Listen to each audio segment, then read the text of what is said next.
And you're live, Chairman. Thank you very much, Berna. Good afternoon and welcome to this Central Area Planning Committee meeting on Wednesday, the 15th of July 2020. My name is Councillor Mark Hurd and I'm the chairman of this committee. This meeting is held under new regulations which come into effect on the 4th of April in response to the COVID-19 pandemic.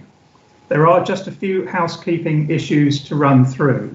First of all, could I ask everyone present in this meeting to ensure your microphone remains muted and your video feed is off when not addressing the committee. And intentional differences. This meeting is being hosted remotely, streamed live and recorded, and by being present in the meeting, you are giving your consent to being recorded. Members and officers, during each item, please use the chat function of the meeting to indicate if you wish to speak. I will then invite you at the appropriate time. Members are reminded that apart from indicating you wish to speak or that you may have to leave the meeting, the chat function should not be used for questions or any other purpose. Members, when speaking and referring to any agenda papers, please reference a page or paragraph number and keep your contributions as clear and concise as possible. When invited to speak, please ensure you turn on your microphone and video. Could I also ensure that everyone is directly connected to a power supply so that nobody drops out due to short battery life? Now, we may encounter some glitches this afternoon, so I hope that everyone will bear with us as we get used to this new way of working. Now, if I may ask officers taking part in the meeting to introduce themselves, starting with Mr. Lee. Good afternoon, members. I'm Matthew Lee, Lead Specialist Place here at Walden District Council. Thank you. Thank you very much. Mr. Johnson. Good afternoon, Chairman and members. My name is Michael Johnson, Lead Specialist Development Management. Thank you. Thank you. Ms. Keane. Good afternoon, Chairman. I'm Annie Keane, Senior Caseworker, Development Management. Thank you. Thank you. Thank you very much. And Berna. Good afternoon, members. Berna Casey, Clerk to the committee this afternoon. Thank you. Thank you. Berna, are there any other staff members in attendance? No, Chairman. Thank you. Okay. Thank you very much. I'm now going to ask you, Berna, to carry out a roll call of members to confirm who is in attendance. Thank you. Thank you, Chairman. I will call your names, members, in alphabetical order. Councillor Miss A.M. Beale. Present. Edwards. Present. Councillor Hurd. Yes, present. Councillor Lagan. Present. Councillor Mays. Present. Councillor Nunn. Yes, here, Berna. Thank you. Councillor Shaughnessy. Yes, present, Berna, thank you. Thank you. Councillor Stilts. Yes, present, Berna, thank you. Councillor Swain. Yes, present. I called Councillor Morris. Did I call Councillor Morris? Sorry. There we are. Thank you, Councillor Morris. Okay. Good afternoon and welcome. Thank you so much. Thank you. Hello, Chris. Hi. Thank you very much. May I have any apologies for absence, please, Berna? Yes, we've had apologies from Councillor Harker. Thank you very much. You got Councillor Hull as well, Anne Hull. Can we now ask members in attendance to please introduce themselves? Councillor Hull, is she? Oh, yes, can you hear me? Yes, I'm here. Yes, thank you very much, Councillor Hull. Anybody else in attendance? Yeah, Thank you very much. Welcome. Hang on. Councillor Stamp's here listening as well, Berna. Lovely, thank you, Councillor Stamp. Anybody else in attendance?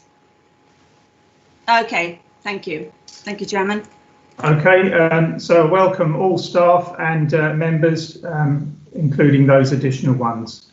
So agenda item 3, minutes for the 12th of June. It's recommended that the minutes of the meeting held on the 12th of June 2020 are found on 10 are approved as a true and accurate record.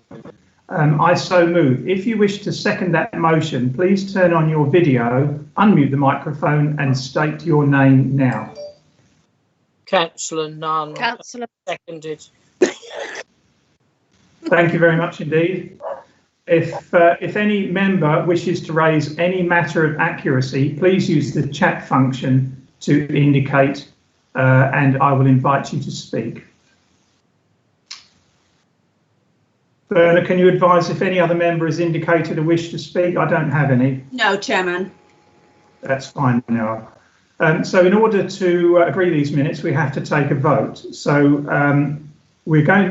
Berna will now take the vote, taking each member in alphabetical order. Please state for, against or abstain. Or do you wish to agree the minutes by assent? Agreed. Yes. Agreed, Chairman. Agreed. Yes. Thank you very much. Chairman's Councillor Beale, I have to abstain as apparently I wasn't at that meeting.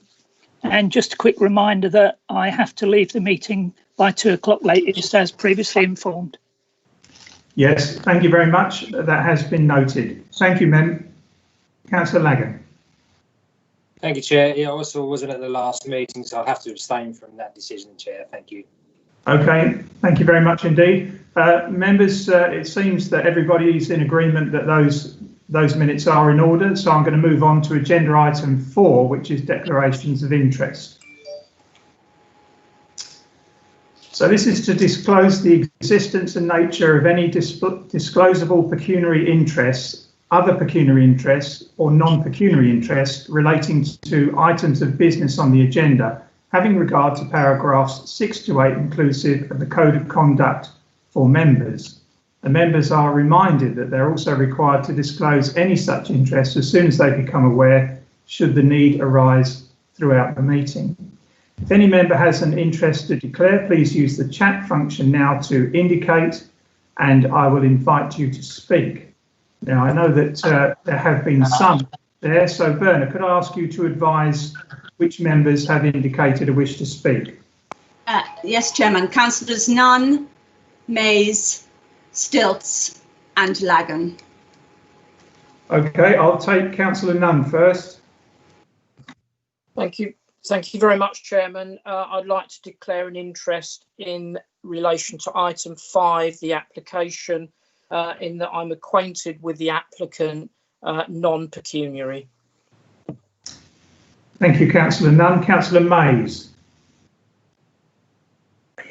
Yes, good afternoon, Mr. Chairman. I also wish to declare a non-pecuniary interest in item 5, as I'm ward member for Malden North and know the applicant. Thank you.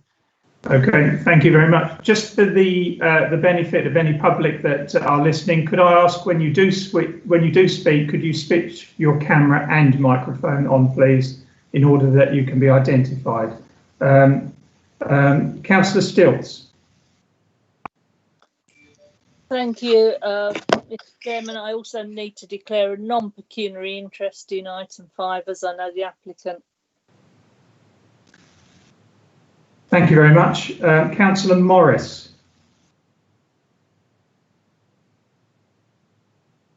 Thank you, Chairman. I do believe if Mr. Ellum is the very nice gentleman from the council, that I've got a non-pecuniary because obviously I know him. Yes, okay, that's fine. Thank you very much. Yes, this is why this meeting is being held, because the applicant is a member of staff, and obviously I will also declare an interest in that I know Mr. Ellum, again non-pecuniary. Councillor Shaughnessy. Thank you, Chairman. Yes, also item 5, as I know the applicant too. Thank you. Are there any other members, please, Berna, that wish to make this declaration? Yes, Chairman. Councillor Lagan. Oh, I'm sorry. Yes, I did have his name. Councillor Lagan. Thank you, Chair. Just non-pecuniary interest, obviously I know Mr. Ellum, but also like to declare that I also know Annie King from many years ago from a previous sporting club that we both used to attend. Thank you. Thank you very much. Any other declarations by members? No, Chairman. No, thank you very much. Agenda item 5 then, which is 20-00210-House, 46 Wentworth Meadows, Malden. This is found on pages 11 to 18 of your report. In a moment, I will call on the officer to present this item. Members, a reminder that if you wish to speak on this item, please make this known by using the chat function within the meeting. I will then come to you in turn and keep your points clear and succinct, please. Thank you. Ms. King, would you like to present the report now, please? Thank you, Chair. Planning permission is sought for the construction of a first floor side extension over the existing garage and a part single story, part 2-story rear extension to accommodate additional living space at ground floor and bedrooms at first floor level. This is the location plan. This is the block plan showing the site layout. This is the existing ground floor plan, the existing first floor plan, the proposed ground floor plan, the proposed first floor plan. These are the existing elevations. These are the proposed elevations.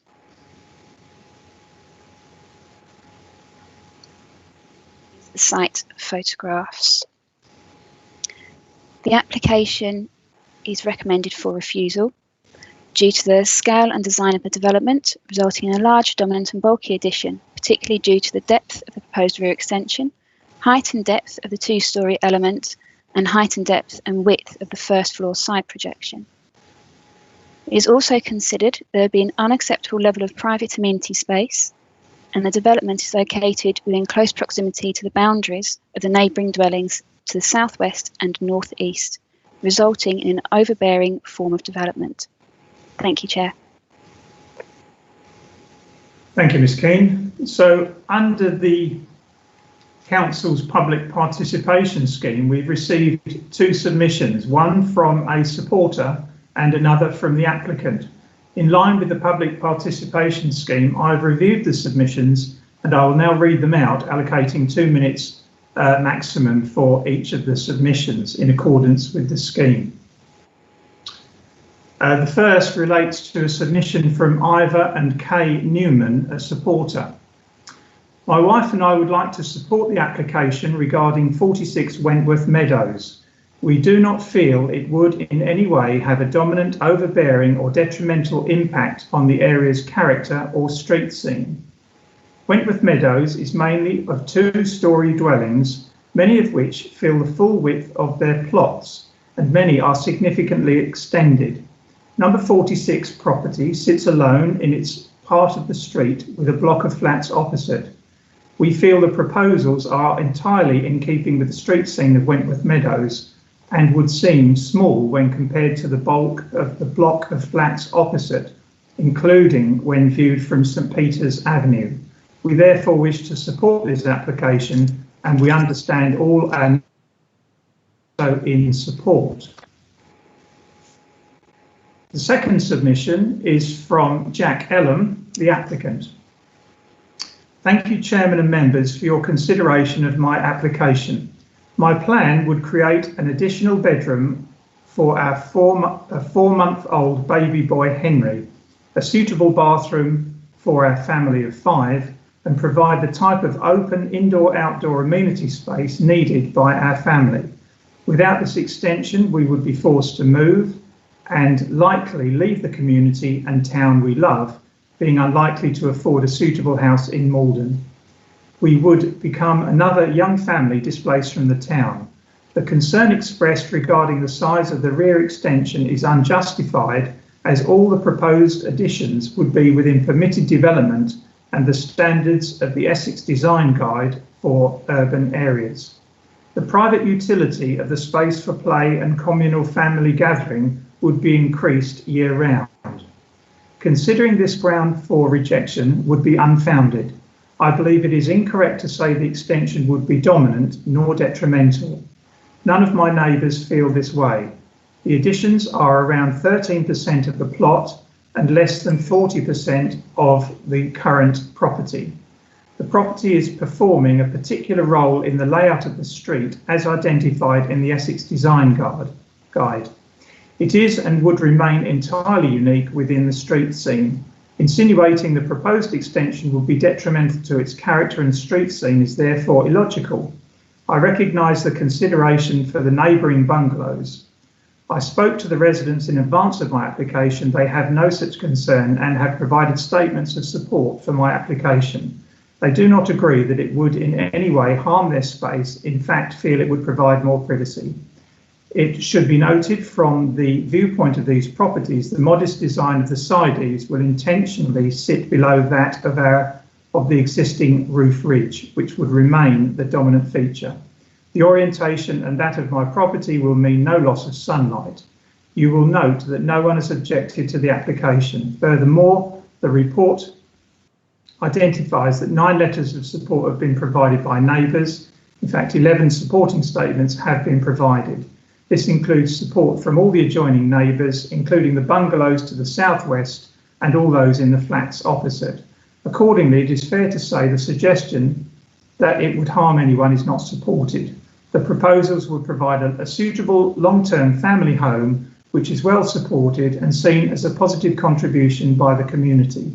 Provide bedrooms, year-round play space and a family bathroom for my young children. Significantly upgrade the environmental performance of the outdated property, cause no harm and provide over 100k to local tradespeople at an important time. I hope you will be able to support my proposal along with the conditions you see fit.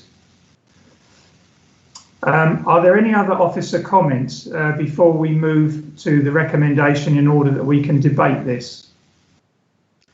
No, Chairman. There isn't. Okay. The recommendation is set out within the report as follows: that the planning application for 46 Wentworth Meadows is refused for the reasons as detailed in section 8 of the report. In order that we can debate this, if any member wishes to second that motion, please turn on your video, unmute your microphone and state your name now.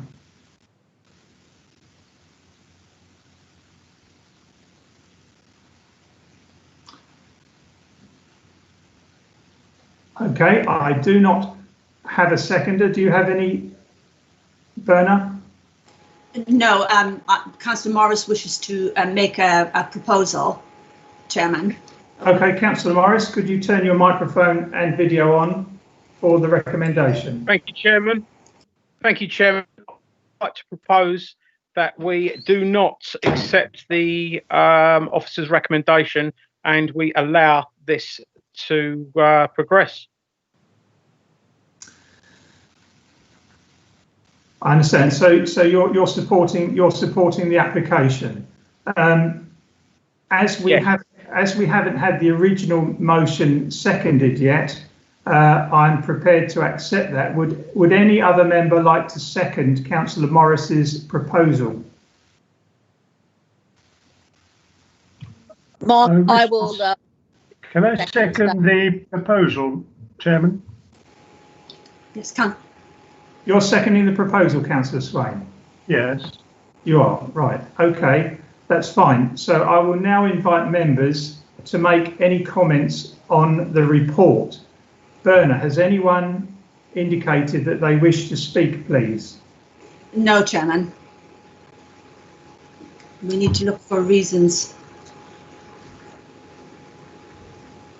Okay, so can I have a suggestion why the report should not be refused? Councillor Swain, you've indicated you wish to speak. Yes, thank you, Chairman. I'd just like to probe a bit further. I'd like to see the the diagrams and projections of the proposed outlines of the building and the footprint in the property. Are we able to do that, Ms. Keane? Yeah, that's fine. Thank you.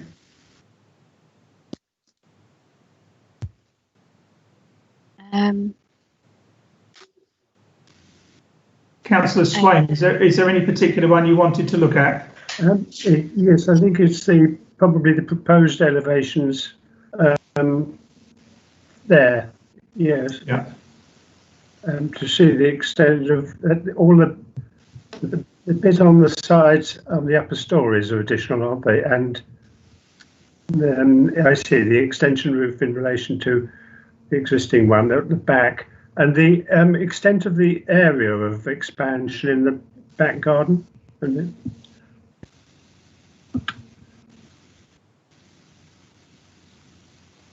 And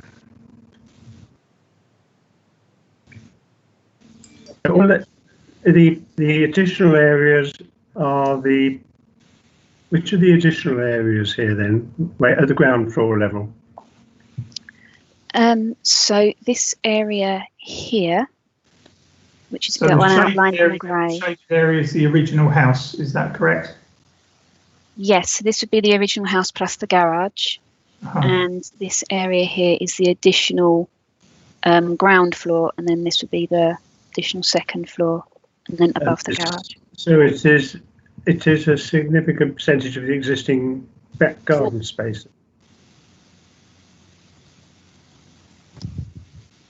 Yeah. Yes. Yes.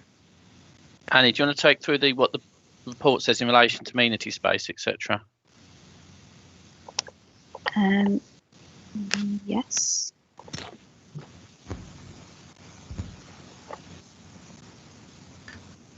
Yes, I can't quite make sense of the two figures there at the back.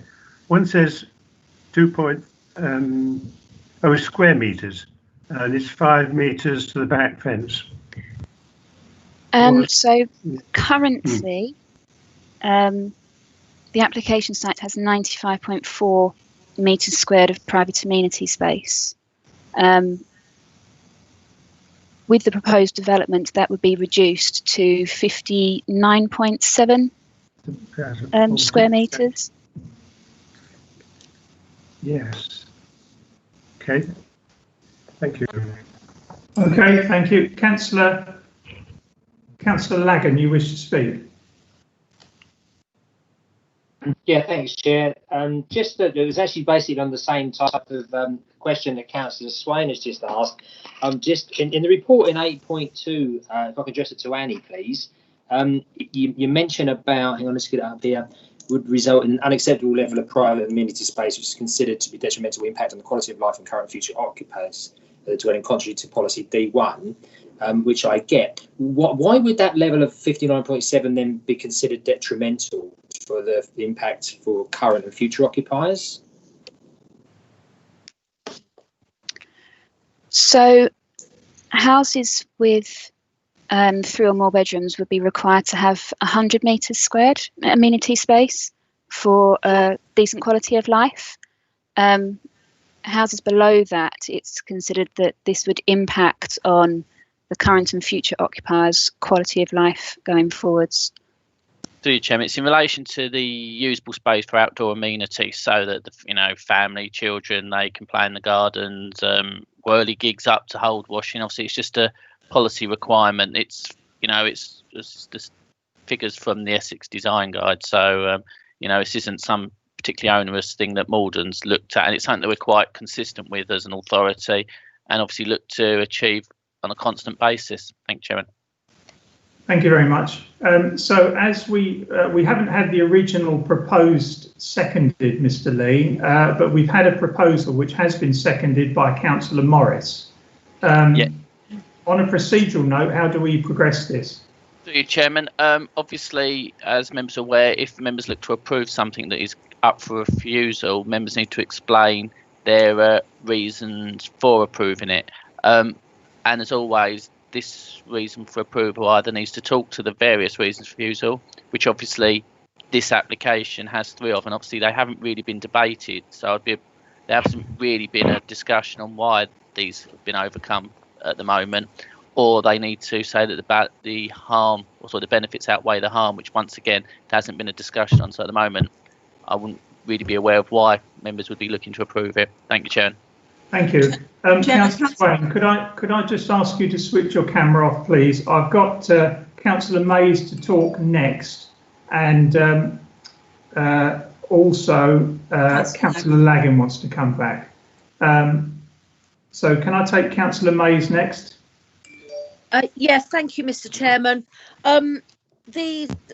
I can absolutely understand this loss of quality of life because of the garden space, and I think with a family of 5 that would be very relevant. The amenity area, yes. Yeah, yes, that then leads to this quality of life issue that has been highlighted. I note that from the figures that it was, I think Ms. Keane said that it was 95 square metres originally, and then with the loss it's gone down to 59. It wouldn't have even satisfied our requirements on the 95. Am I right in that understanding? Through you, Chairman. Off the cuff, I couldn't tell you what it was at the time of the granted the permission. Looks like it's probably about 70s dwelling off the 60s dwelling. But yeah, at the current stand, obviously there was a shortfall of around 5%. But obviously, the proposed development would reduction of shortfall of over 40% of what we would expect. I would be slightly worried about this on a point of principle, because obviously this is something we as an authority are very consistent on, and determination of every application is a material consideration. So unless there is some very special circumstances why this policy shouldn't be supported, I would, warn members against that. But also what I'd like to say is that obviously we've heard from the applicant, and while officers and members, I'm sure, are very understanding of the personal needs, case law is clear. Is alone and not a reason to go against policy. There need to be very special circumstances, and my advice in the eyes of the law, what the applicant has put forward, do not fall within very special circumstances. They're the same circumstances that any person could have if they had additional children, and that would not be very special circumstance in the eyes of the law, just for clarity. Thank you, Chairman. Thank you very much, Mr. Lee. Councillor Morris, I'll come to you in just a... no, I think you're next because you haven't spoken yet. Then I'll do Councillor Lagan. So, Councillor Morris. Thank you, Chairman. I disagree with the officer. I disagree with Mr. Lee there. I believe that this family being upped and gone out of the area, as any family leaving the area, is a special circumstance. I also believe there would be no demonstrable harm. And I'd question whether or not they're taking into account the amenity space at the front of the property. My proposal still stands. I've got a seconder. I'd ask you to put it to the vote, please. Okay. To come back on Councillor Morris's question, no, we haven't used the space at the front of the property because that's not private amenity space. So these are specifically excluded from the policy, and therefore the calculation, as it is with every application. But once again, I'd just like to reiterate, in the eyes of the law, the position put forward by the applicant is not going to be very special circumstances. The position of trying to retain people within the district has actually been, not here at Malden, but obviously within the district, has been challenged previously by a different authority that was supporting applications for residents, and that was found to be unlawful. So I would advise members not to give that any real weight in the termination of this application, because it is not a material consideration. Thank you, Chairman. Okay, I'd just like to hear from a couple of other people who haven't. I will come back to you, Councillor Morris. Thank you. Councillor Shaughnessy, you haven't spoken yet.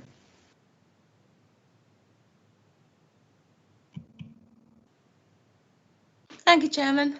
If I may address Mr. Lee, please, Chairman. Does this mean, Mr. Lee, that any enlargement of this property because of the amenity space would be rejected by planning, or would the applicant be able to get advice from planning, which I know you do give on certain applications, as to maybe make it smaller or something like that? I'd be happy to know that, please. Thank you, Chairman. obviously the applicant would have the right to enter into pre-application advice just like any other individual. Whether or not we would support a different form of application, it's always, very difficult to comment without having something in front of us. What I would say though is that the number of bedrooms is a factor, and obviously this is a bit of a hard question because there's so many this is a multifaceted development with various aspects. If you were to remove one part, if the bedrooms went up but the rear garden didn't go down, would we have an objection to such a small deficit?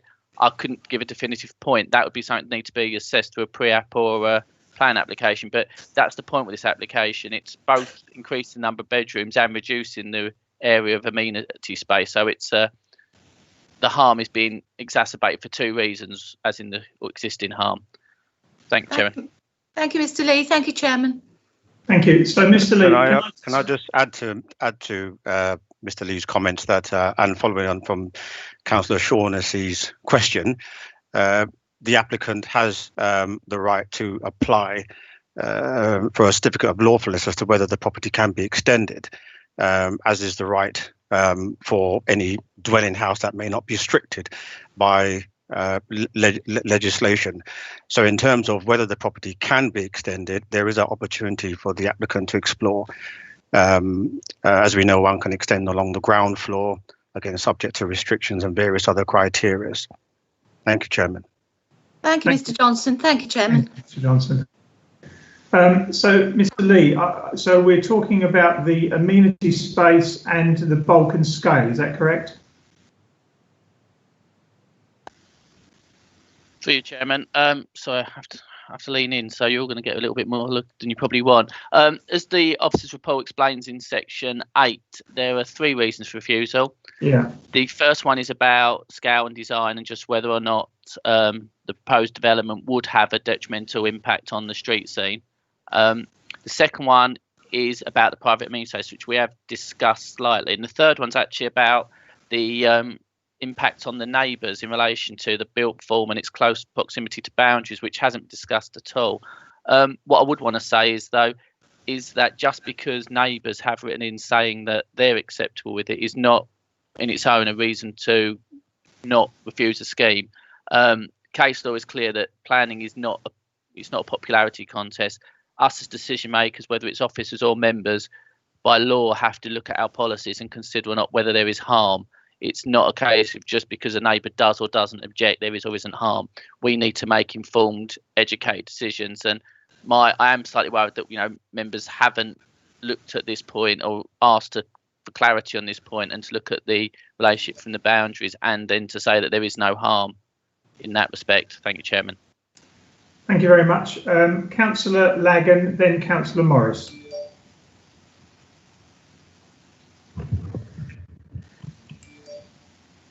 Yeah, thank you, Chair. Sorry, I just took a bit of time to find my little icon down there. If I could go through you, Chair, to Mr. Lee. So what are the areas of harm that you've just enlightened us to with regard to the boundaries, just so I can be clear in our understanding? And within the Essex Design Guide, which I think it was in 8.1, it mentions that it's not in keeping with that. That Essex Design Guide is exactly that. It's a design guide.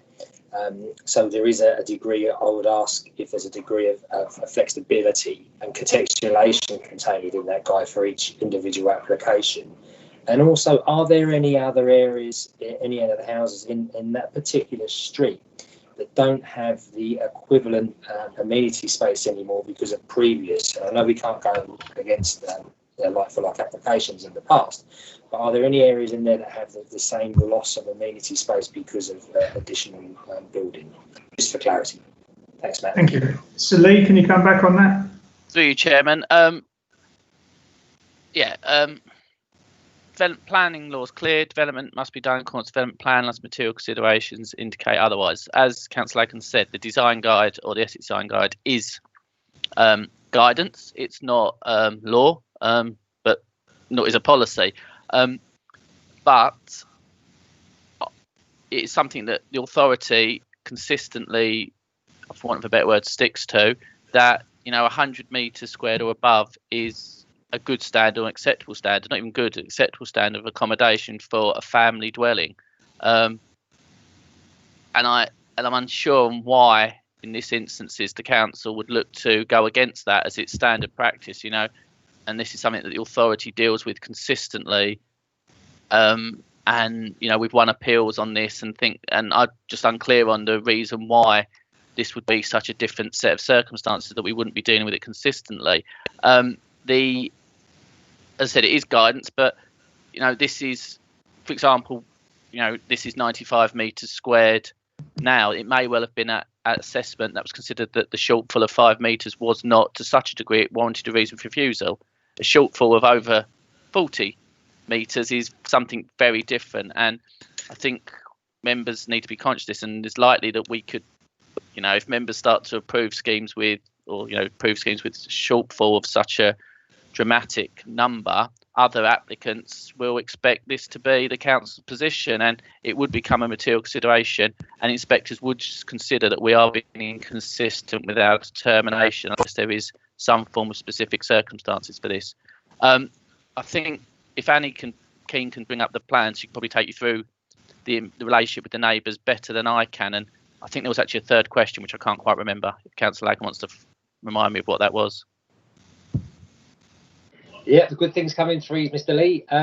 It was all about, you know, and really you probably answered this question anyway, but I'll just have it for record purposes anyway. But because of obviously there's about 30% reduction in amenity space, is there any other residencies up in that area? Obviously, I'm aware of the area that have amenity space that is significantly less than the 100 metres. Because I'd rather look at an application based on, okay, maybe looking at our position rather than have a load of new builds built where we lose an awful lot more. Different clarity, but just a view. Through Chair, obviously I've not formally looked through this. I'm not aware of any properties where we've allowed this. But what I would say is that if the council starts accepting 50 metres squared for amenity space for housing, that would what we'd have to accept for new dwellings. There's no policy position that extending existing dwellings to have unacceptable gardens is acceptable, but new dwellings wouldn't be. So this would become a consideration for new dwellings as well. So you may find that people are trying to get 2 or 3 properties on places where at the moment they might not even get one. Thank you, Chairman. Okay. So I would ask members to be ruled by their head rather than their heart, because we don't want to create a precedent. So the three areas are amenity space, scale and design, and the impact on the neighbours. I have other speakers, but Councillor Nunn hasn't spoken yet. Sorry, Chairman, is it possible for Ms. Keane to just take Councillor Lagan through the floor plans like he requested? We can do, but I've just had up that Councillor Swain has asked for a point of order, so I must stop there and go to him. Councillor Swain.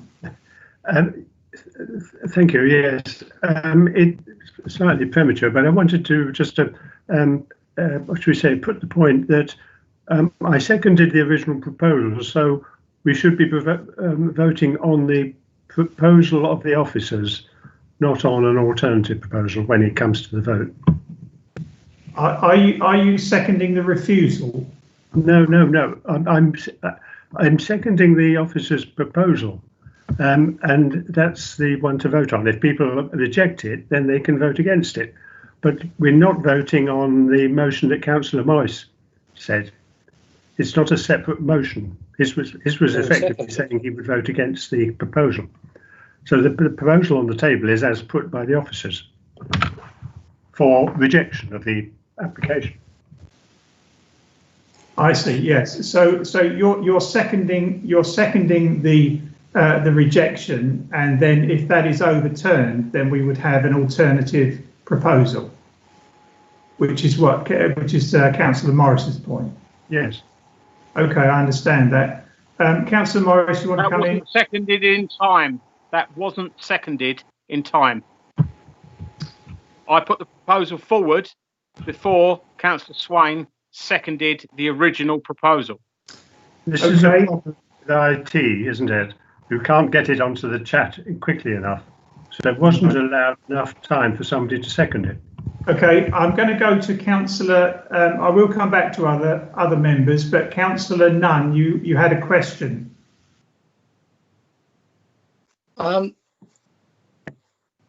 Yes, thank you, Chair. Obviously, I'm interested in this because it's my ward. So, yes, I do have a question, which I think relates to the same question that Councillor Lagan asked, which was about the impact on the neighbours. I wanted to understand from Mr. Lee, what impact that's likely to have on the neighbours and how much of that envisaged impact is subjective compared with objectivity. Thank you. Thank you. First of all, I have to offer my apologies to Councillor Nunn and Councillor Mays. I should have gone to them first as ward members. But the question has been put, Mr. Lee, what impact would this have on the neighbours and how much of that is subjective, please?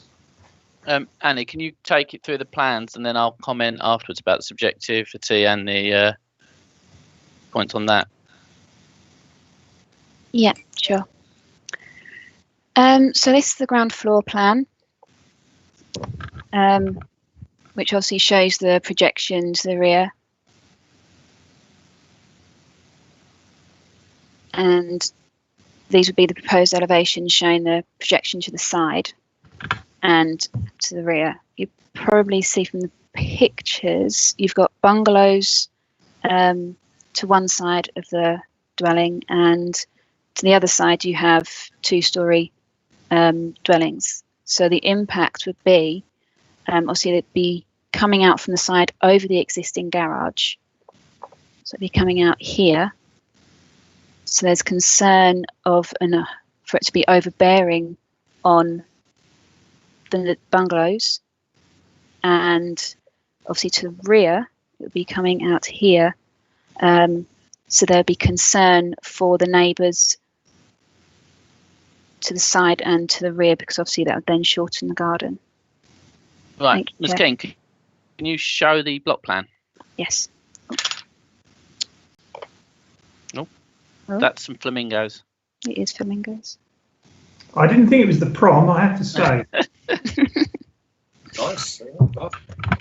Okay, that's the block plan. Go show me the location plan. There we go.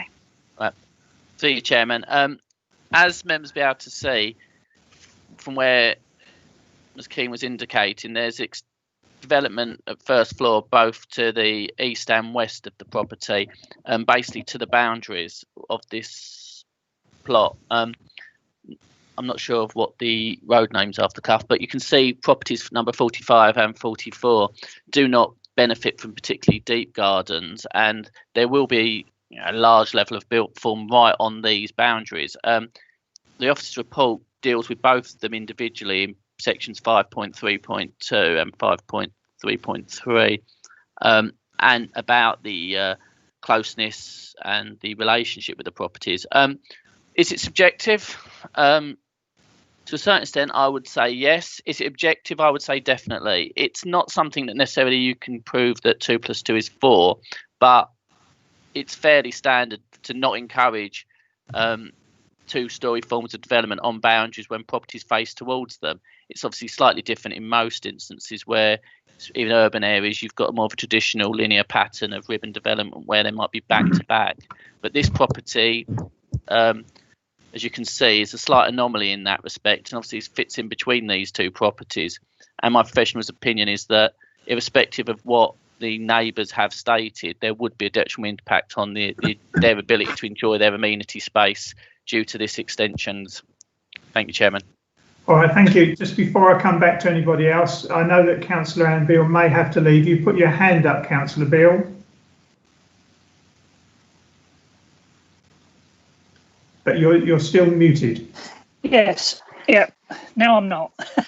Okay. Basically, I'm a little bit confused. We didn't get a second for the officer's recommendation, and then we got a proposer and a seconder for actually going against the officer's recommendation. So what are you actually expecting us to vote on first? The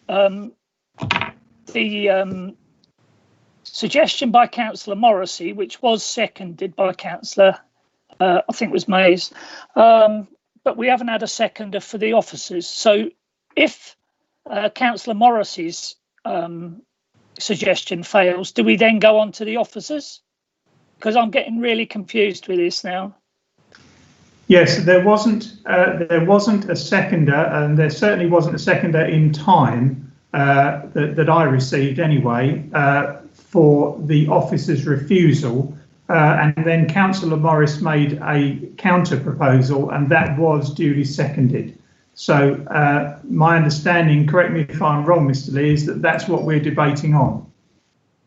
Through you, Chairman, my understanding is that Councillor Swain attempted to come in to second your motion, but due to technology, it moved on by the chance he had to. That is my understanding of what was happening.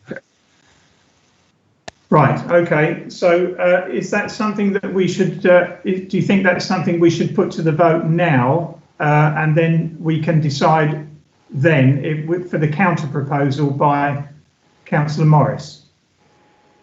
Appear to myself, obviously, as if members don't agree with the proposal by officers, it would become a moot point anyway. Thank you, Chairman. Indeed, indeed. Right, I've got so. Chairman, sorry, can I just come back there? Yes. Can you please just reiterate what we're going to vote on, because it has been quite confusing. Reiterate what the first vote's on, so that we don't make any mistakes. Thank you. In order that we can look at this procedurally, we would have to. I think that we would have to go with the officer's recommendation, which was meant to be seconded by Councillor Swain, albeit I think rather late. If that fails, then we would go to Councillor Morris's proposal. But what I don't want to do is to suppress any further debate. But I'm happy to go to the original vote for the officer's recommendation first. So I think Can I come in, Mark? Yes, Councillor. I've been asking to ask a question. I've got about 3 questions I need to ask. But you did go to Matt and say, what is the procedure? Councillor Morris has said this. Councillor Swain came in and seconded it. At no point did he say, I'm not seconding Councillor Morris, which I would have done. I would have said, no, I want to second the first proposal. He didn't say that. He just said, I'm seconding it. So I feel we should go with the proposal that's on the table that's been seconded. If that gets turned down, then we go back to the original proposal. Agreed. Okay, Mr. Lee, that's... Through you, Chairman, but Councillor Swain has clearly explained that wasn't what he was saying. And I'd be honest, I don't know if there is a definite answer, because this is, some of the issues we have with new remote counts committees. It would have been quite clear what would have been happening in the chamber. I personally, obviously, Councillor Swain was the quickest, for want of a better phrase, to respond to Councillor Morris, which then would lean towards the fact he was already acting from the previous comment. But I said this is a bit of an anomaly and an unusual situation. This is just something that's probably, things like this are happening. But obviously, I would be reluctant to say we should be moving on a secondary from Councillor Swain that states, when he stated that isn't what he was seconding. So even if he was to then withdraw that, Councillor May seconded it. But then Councillor May seconded it. It was accepted. I've been in the chamber before where things haven't been given a second to be seconded. They've literally been forced straight through. Councillor Hurd has been the victim of that at the start of last year. So my proposal was seconded, not just by Councillor Swain, but also by Councillor Mays. Wasn't seconded, and Councillor Swain had plenty of opportunity to come in and state that there had been a mistake before he did. It's quite simple. I've put a proposal on. It's been accepted. It's been seconded. The original proposal wasn't seconded in time. We should be voting on my proposal. Okay. So as first of all, before I take anything further, does anybody else want? Does anybody else wish to make any further comments? Because yes, yes, Councillor Stilts, is it? Yeah, I did say I had about 3 questions. One was on the boundary. Now, when I became a councillor and I went on to planning many years ago, we were always told that you like to have a space between the property and the boundary for work that needed to be done on the property. Looking at that, and you can correct me if I'm wrong, Mr. Lee, the garage has been allowed to be built directly onto the boundary. So what he's doing, he's carrying on from the garage line, which is directly onto the boundary fence. Through you, Chairman. I can't comment about what people advised previously, but I personally have never been advised and never heard anyone advise that you should have a meter or step in so that people can work on a property. That, to a certain extent, isn't a planning matter.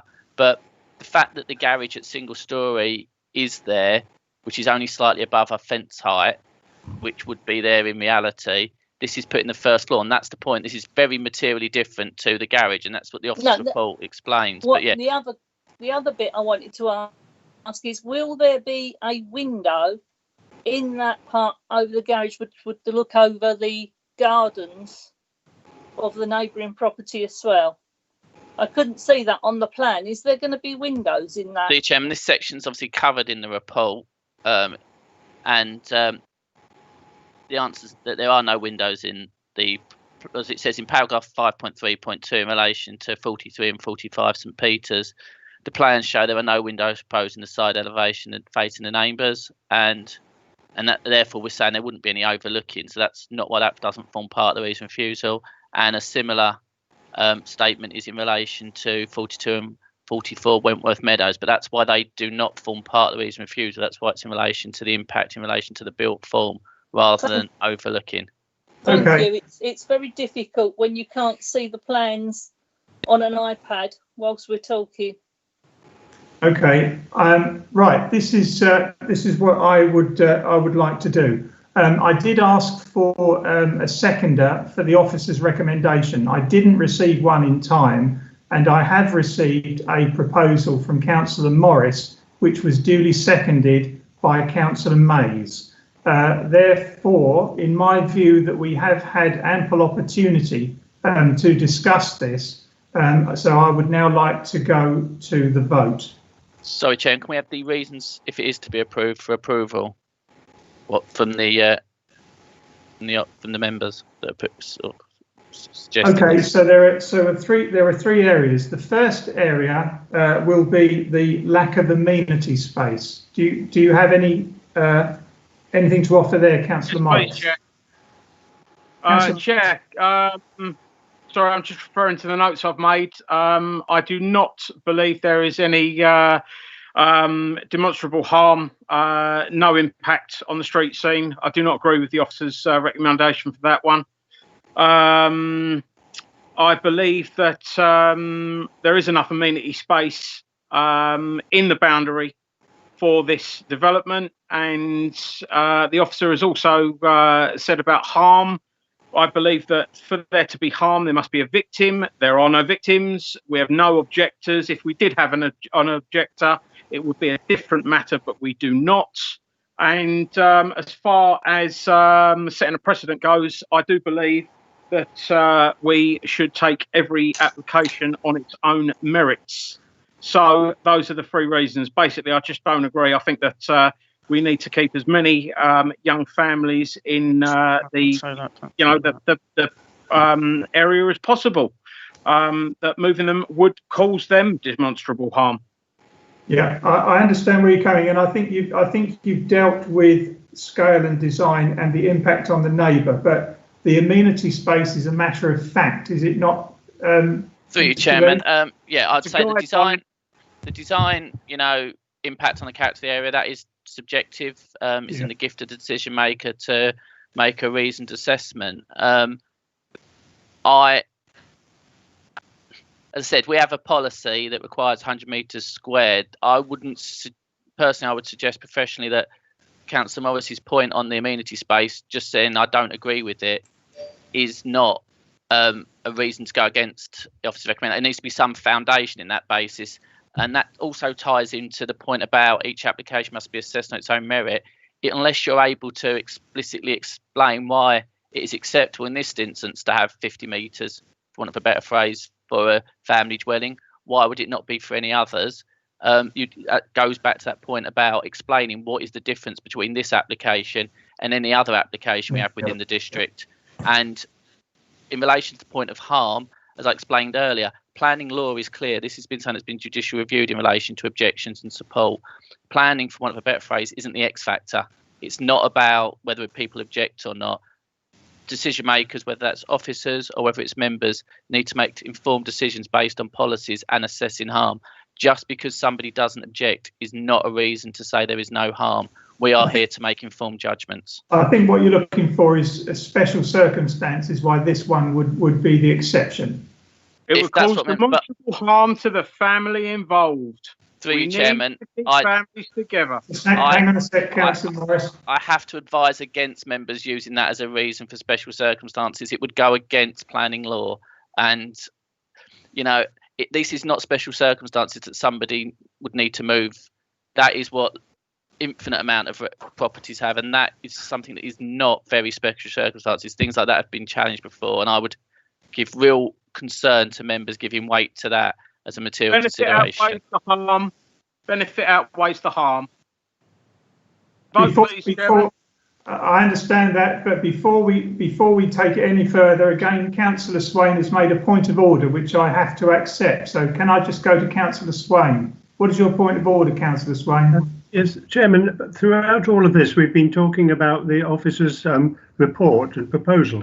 We haven't actually debated Councillor Morris's proposed motion.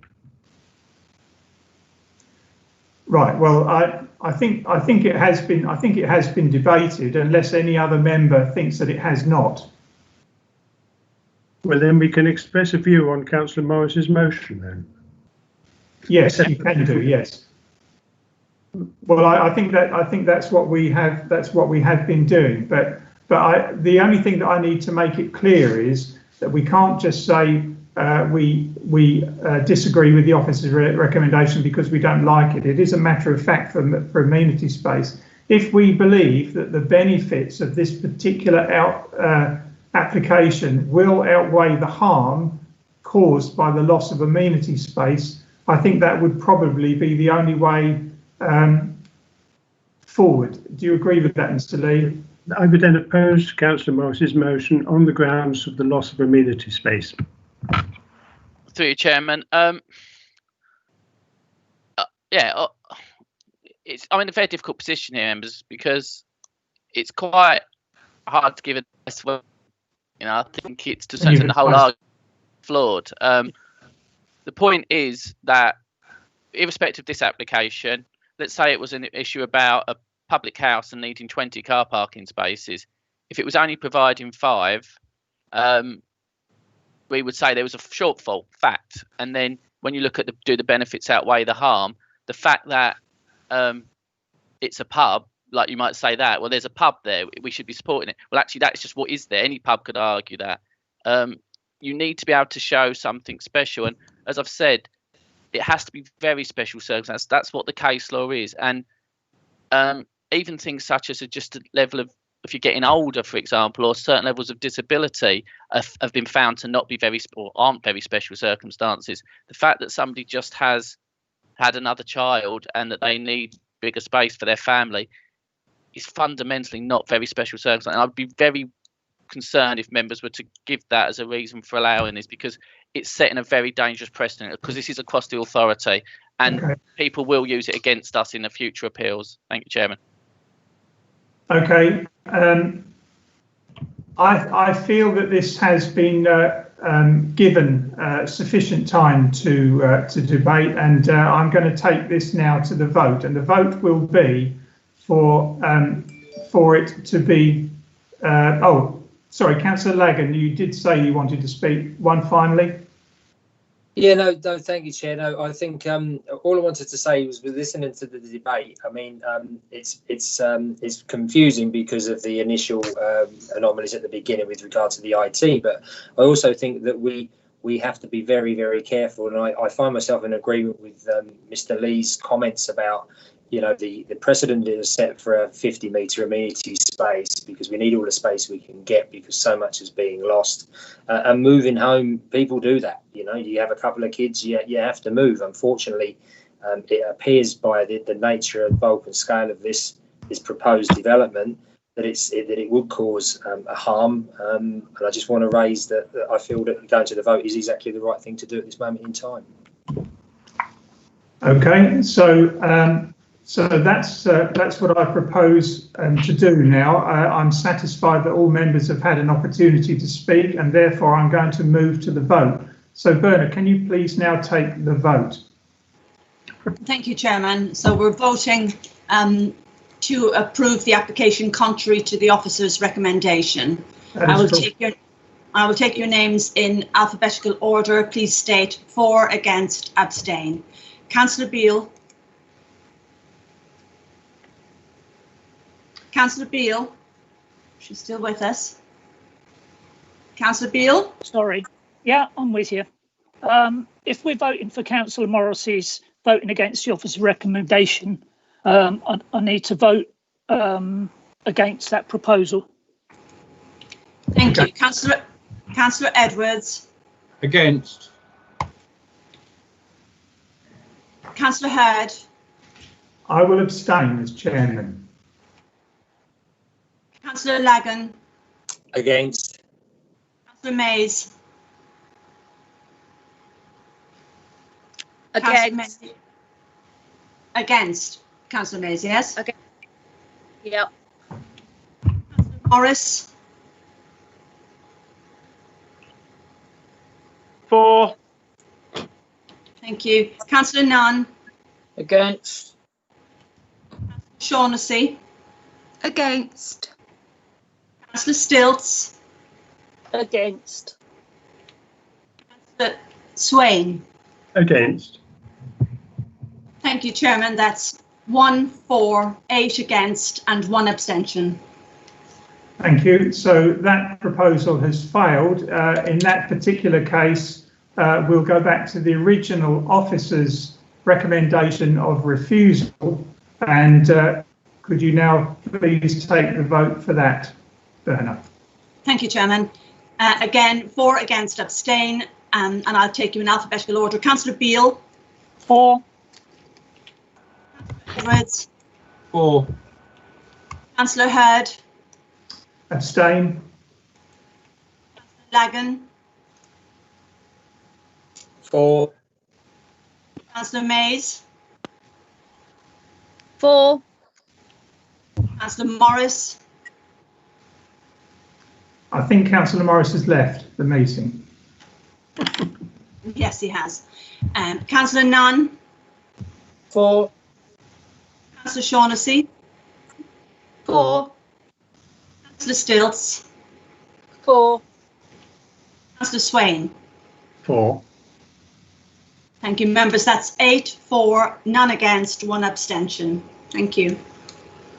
Thank you, members. I think we were in danger of creating a very dangerous precedent there. So I do thank you for your time, your contribution to the debate.